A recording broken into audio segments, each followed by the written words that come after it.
Hello, beloved one. How are you doing today? I hope you're doing well. May my God meet you at the point of your need. Salut. Alors, aujourd'hui, je te parlais déjà hier dans une précédente vidéo de ton rapport à l'argent, te disant qu'il est important que tu saches que l'argent est un outil indispensable pour l'accomplissement des projets que tu as, de la vision que tu as, de ce que tu voudrais réaliser dans cette vie. Deuxièmement, il serait important que tu comprennes aussi que l'argent est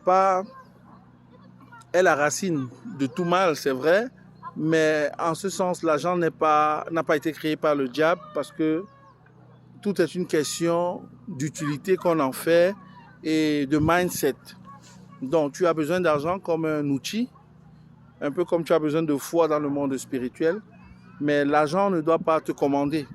Et je t'ai dit en petit 3 que, là je suis en train de récapituler, je t'ai dit en petit 3 que l'argent est d'autant plus important et que l'argent est issu du règne végétal parce que l'argent est fait à partir des plantes. Les billets de banque sont imprimés à partir des plantes, des arbres. Et c'est le règne végétal, dont la flore. Alors que toi, en tant qu'homme, tu appartiens au règne animal et donc le règne animal est supérieur au règne végétal.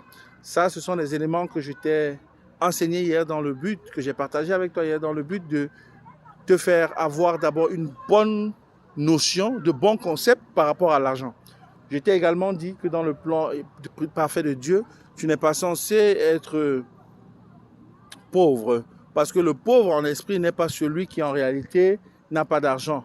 Mais c'est celui qui, malgré l'attitude d'abondance, demeure humble, bodenständig, comme on le dit en allemand, demeure assez posé parce qu'il sait que c'est Dieu sa véritable source.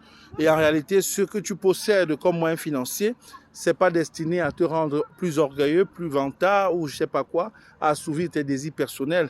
Ça peut t'aider d'une part à réaliser tes ambitions, mais surtout, ça devrait te permettre d'accomplir une vision qui va au-delà de ta simple personne. Une fois que tout ceci a été planté comme décor préalable, je voudrais aujourd'hui repréciser aussi cette pensée qui consistait à te dire qu'il y a 3 types de personnes dans le monde. Les personnes pauvres qui parlent d'argent tout le temps, parlent d'argent qu'elles n'ont pas, dépensent de l'argent qu'elles n'ont pas, s'achètent des choses dont elles n'ont pas forcément besoin. Il n'est pas compréhensible que quelqu'un dont la manne financière n'est pas assez consistante soit toujours en train de vouloir courir, acheter les derniers cris de téléphone. C'est juste une aberration, c'est un contresens, c'est une incongruité qui n'a pas de nom. Tu ne peux pas, alors que tu n'as pas assez de ressources financières, faire tout pour toujours avoir le dernier cri de téléphone. Il faudrait comprendre que les avancées technologiques sont faites sous la base et à une vitesse qui ne tient pas compte de la vitesse de prospérité du pauvre. Donc toi qui veux toujours être à la page, la véritable question que je te pose aujourd'hui, c'est pourquoi? Est-ce que c'est parce que tu veux être bien vu des tiens? Est-ce que c'est parce que tu penses que tu en as vraiment besoin? Ou c'est parce que tu veux te faire voir? À toi de répondre.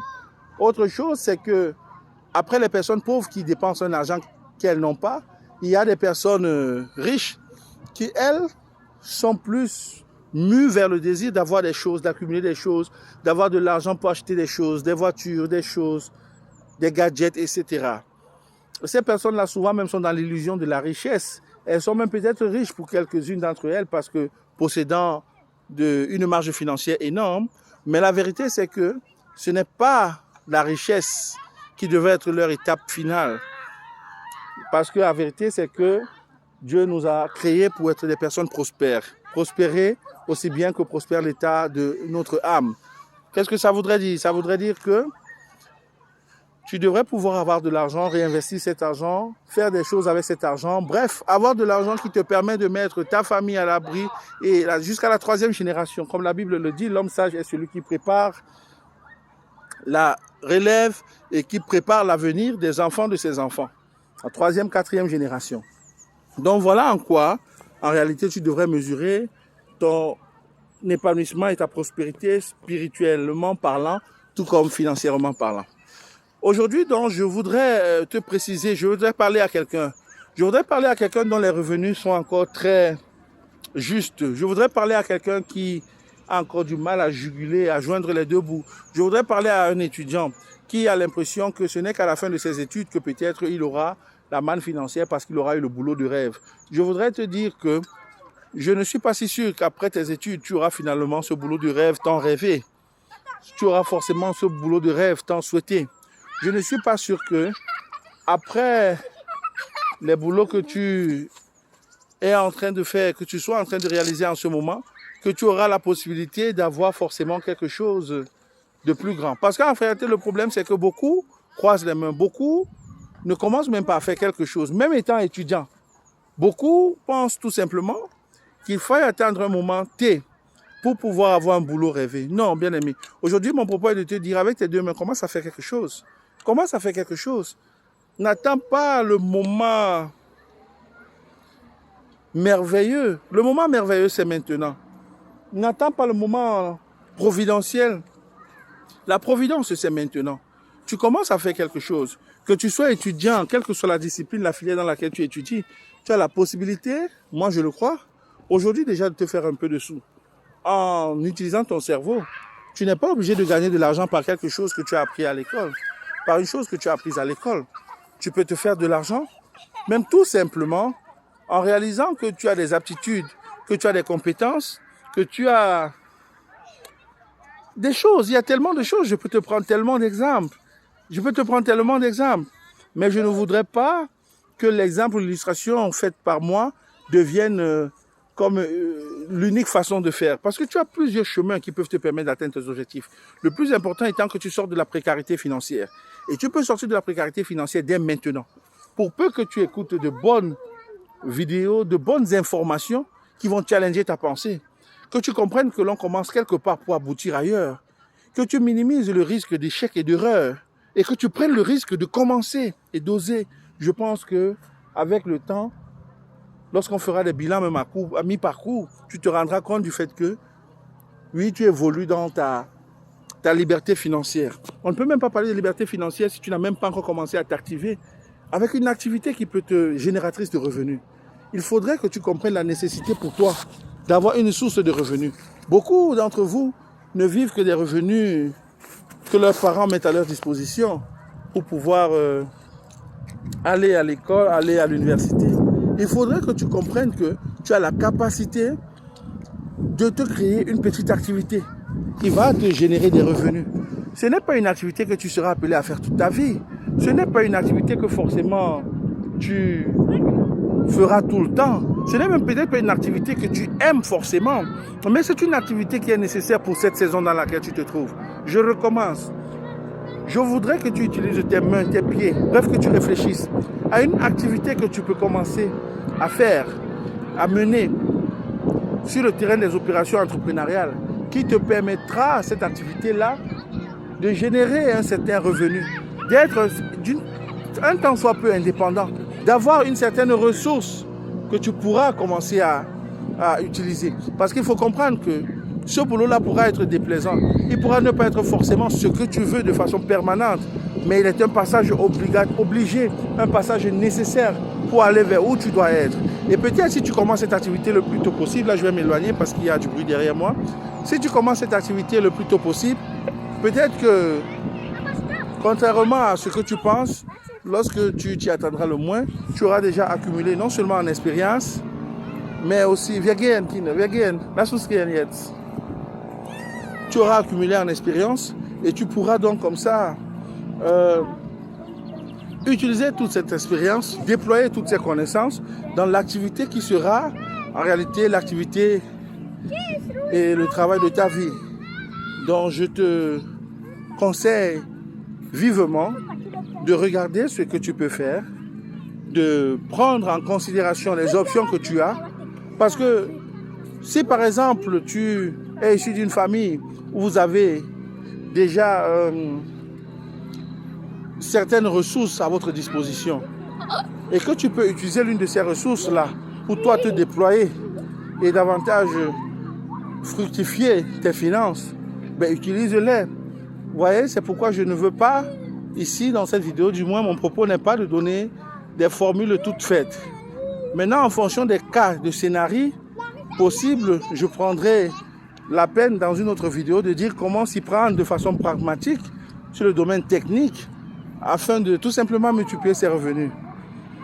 Vous voyez? Et ça, vous le faites parallèlement à vos activités principales, c'est-à-dire les études pour d'aucuns, le ministère pour d'autres, bref, que sais-je. Tout simplement, mon propos est de te dire, n'attends pas un moment idéal pour avoir un boulot de rêve. N'attends pas un instant T.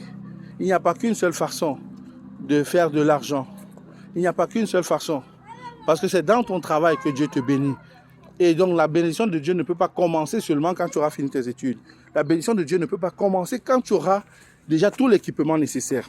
En fait, ce qu'il faudrait que tu comprennes, c'est que tes études, ta formation, tout ce que tu apprends, c'est pour te bonifier, c'est pour augmenter ton QI, c'est pour augmenter ton skills, c'est pour augmenter ta flexibilité, ta capacité à intégrer les domaines de l'entrepreneuriat de demain.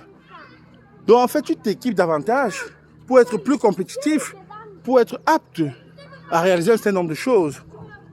Mais tu n'as pas le droit de croiser les bras et attendre tout simplement le moment glorieux pour entrer dans ta bénédiction. Non, tu n'as pas le droit, tu as trop attendu. Tu es resté très longtemps assis, à rêver, à penser que oui, tu finiras ce que tu fais maintenant pour commencer à trouver le boulot de rêve. Aujourd'hui, je voudrais te challenger. Je te dis non, n'attends pas le boulot de rêve. Commence à faire quelque chose maintenant. Ça peut être quelque chose de moins glorieux. Ça peut être quelque chose qui ne te plaît pas forcément autant que tu souhaiterais.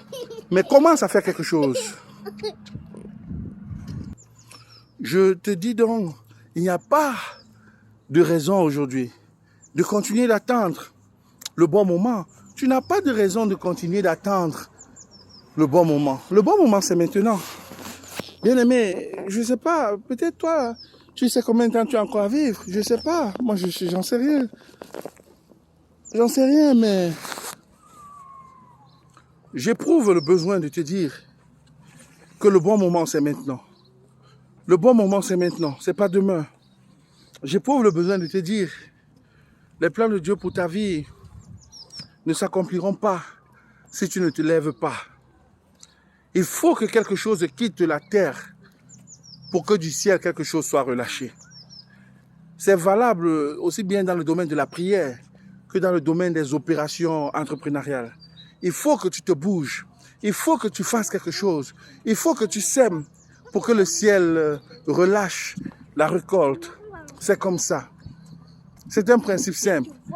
Ne dérogeons pas à cette règle. Ne méprisons pas ce principe au nom de la sacro-sainteté du spiritualisme. Le fait que tu sois chrétien ne te mette pas à l'abri d'une réalité sociale. La preuve, quand tu es foiré, chrétien ou pas chrétien, est-ce que l'argent que tu n'as pas dans ta poche tient compte de ton statut de chrétien? Non. La personne de Jésus te donne la paix, la joie du cœur, la joie du salut. Les principes de Jésus te permettent d'avoir une vie équilibrée, épanouie dans ce siècle présent, mais aussi en projection pour le siècle à venir. Et de créer des conditions idoines, idéales pour tout ce qui à toi sont liés d'une manière ou d'une autre. Donc je voudrais t'encourager, bien-aimé. Je voudrais t'encourager. N'abandonne pas, ne perds pas espoir. Il n'est jamais trop tard pour commencer une belle aventure. Il n'est jamais trop tard pour commencer quelque chose de bien. Mais c'est maintenant le moment. Assieds-toi, écris un plan. Je ne te parle pas de business plan. Écris un plan, visualise quelque chose que tu voudrais faire. Mobilise les ressources, identifie les ressources à ta disposition. Mobilise-les et essaie de voir comment commencer. Approche-toi de quelqu'un qui a fait la même chose ou qui t'a précédé dans cette activité pour éviter les erreurs inutiles et les dépenses inutiles en argent et en autres. Et après avoir fait tout ce travail,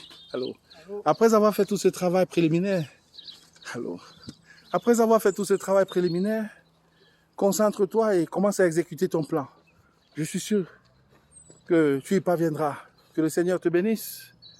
Shalom, shalom, shalom. Je vous aime.